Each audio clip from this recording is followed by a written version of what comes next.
নিজেকে চিনতে জানতে হবে, ঠিক আছে? এবং নিজের জ্ঞান বুদ্ধি দিয়ে নিজেকে আরও বেশি আত্মসংযম করা, নিজের ভুল ত্রুটিগুলো দেখা এবং নিজেকে চেনা। ভুল হতে পারো, ঠিক হতে পারো, যাই হোক, কিন্তু নিজেকে আত্মজ্ঞান, আত্ম উপলব্ধি ভীষণভাবে প্রয়োজন। নিজেকে পুনরায় আবিষ্কার করতে হবে, ঠিক আছে? তো তার জন্য নিজের সাথে সময় কাটাতে হবে। স্পিরিচুয়ালিজম না থাকলে, সেই মানুষটি আধ্যাত্মিক না হলে এই মেসেজগুলো বারবার চ্যানেলাইজ হয় না। তো সেই জায়গা থেকে মেডিটেশন করা, ধ্যান করা ভীষণভাবে ইম্পর্টেন্ট হবে, যে নিজের সাথে কানেকশন বিল্ড করবার জন্য। তো নিজের সাথে সময় কাটাতে হবে, নিজে কি চাইছি না চাইছি সেটা দেখতে হবে, ঠিক আছে? এবং প্রতিদিন মেডিটেশন করতে হবে। সেটা যদি পসিবল না হচ্ছে তাহলে অন্তত জার্নালিং করতে হবে। মানে হচ্ছে যে ডায়েরি মেনটেন করতে হবে, ডায়েরি লিখতে হবে যে আমি কি চাই, আমার প্রতিদিনের কাজ, আমি আজকে এই কাজগুলো করব।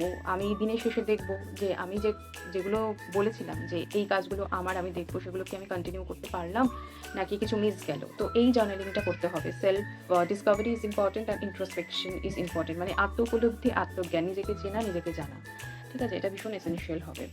আশা করি বোঝাতে পারলাম। তো এইটুকুই আজকের ভিডিও।